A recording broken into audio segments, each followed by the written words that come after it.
Earlier, I briefly mentioned about how AI agents actually learn and build their capability.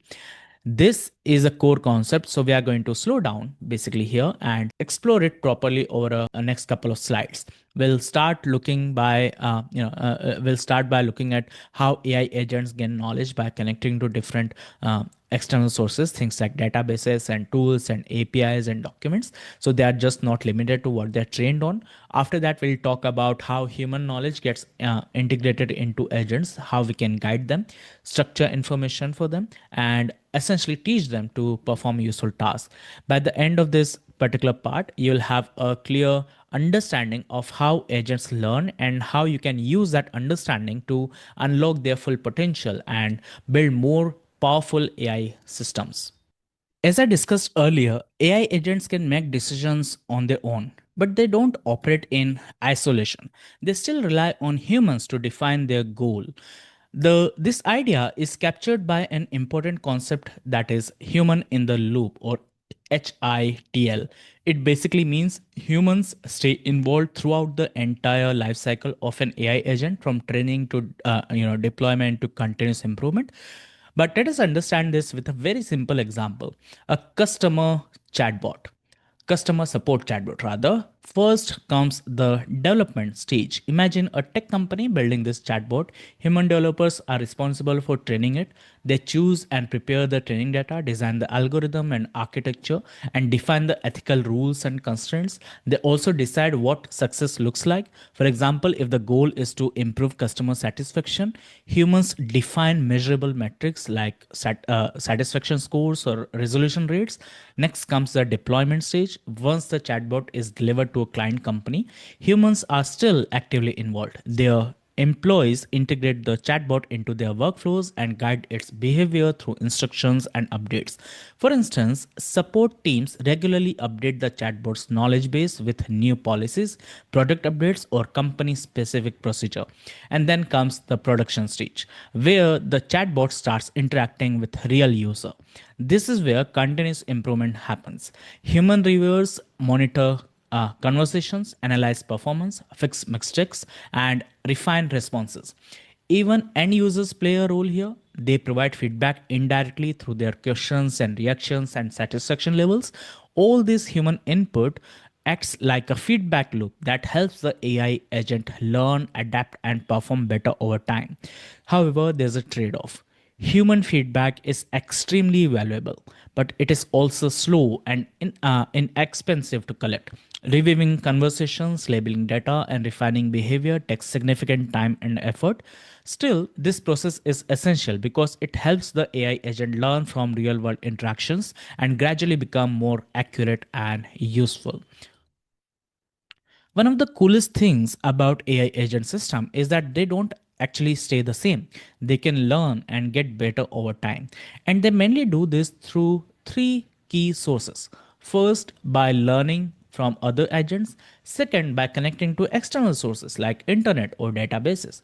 Third is through feedback from humans. We'll focus on how agents learn from external sources, including AI agents and information systems like the web. Then we'll look at how human interaction helps agents improve. All right, let us start with one really powerful idea: agents learning from other agents.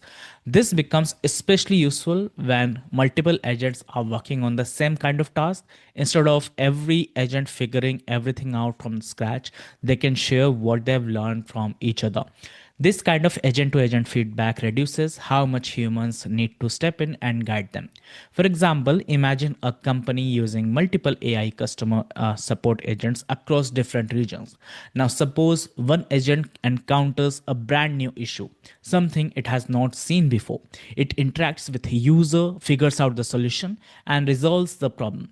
Once it learns the solution, it can share that knowledge with other agents. So the next time another agent encounters the same issue, it already knows what to do. It does not need human help. It can immediately provide the correct solution.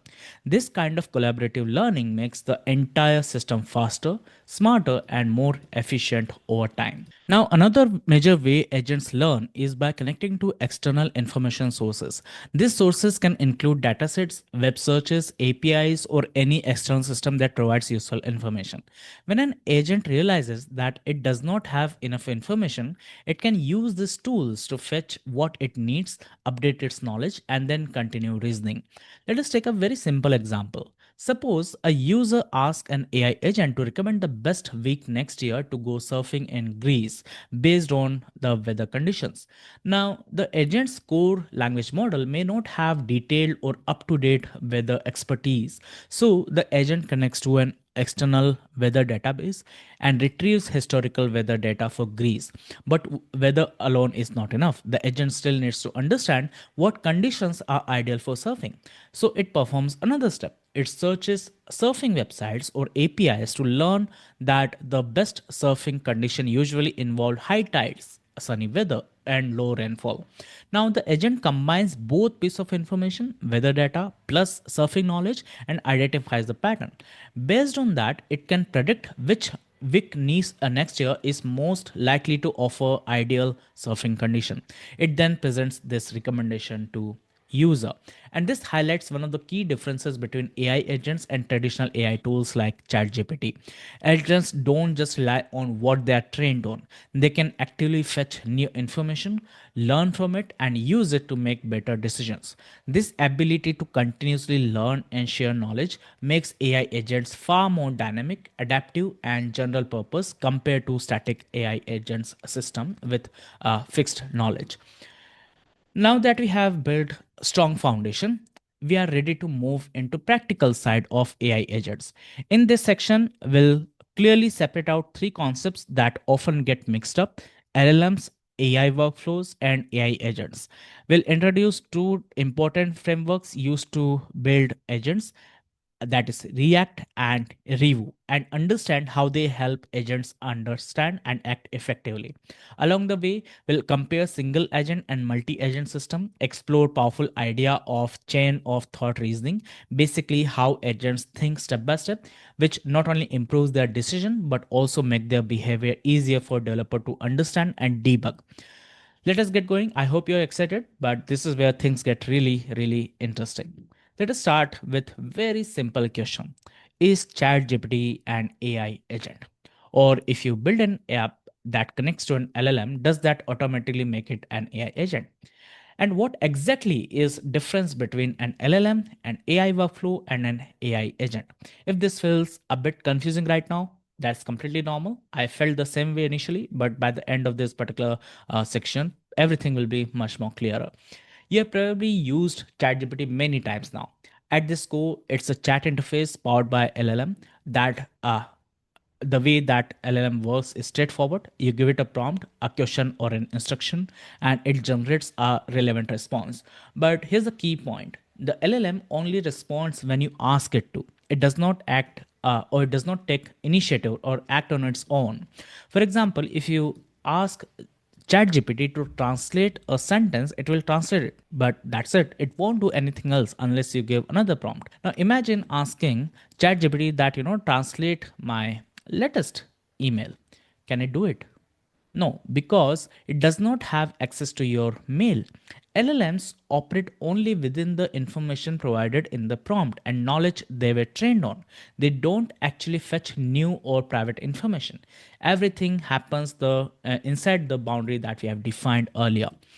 Now, let us move on to the next step and talk about AI workflows. Suppose you build an app that connects to your email. When the user clicks a button, the app retrieves the latest mail, sends it to the LLM for translation, and then shows the translated result. This is an AI workflow. You are connected to LLM with external tool, in this case an email, and create a sequence of steps to complete a task. But notice something important: the workflow is still fixed. It only runs when triggered. It follows a predefined path designed by a human. The system does not decide what to do, it simply executes the step that it was programmed to follow. And this is where AI agents are fundamentally different. An AI agent is goal driven. instead of following a fixed script, it figures out the steps on its own. It can access the tools like emails and calendars or the internet and decide how to use them to achieve its objective. For example, if the goal is to respond to an email about scheduling a meeting, the agent can read the email, understand the intent, check your calendar for availability, and suggest a suitable time, all without you specifying each individual step. It can even consider additional context like location or weather to make better decision. And if allowed, it could send the reply automatically.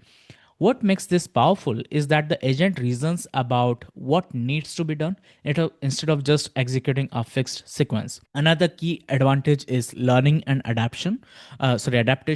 Over time, the agent can remember your preferences. For instance, if you don't like a certain meeting location, it won't suggest it again. The more it interacts with you, the better it becomes at assisting it to you. So summarizing all this thing, an LLM responds to prompt. An AI workflow connects an LLM to tools but follows fixed logic. An AI agent uses reasoning and tools and autonomy to achieve goals dynamically.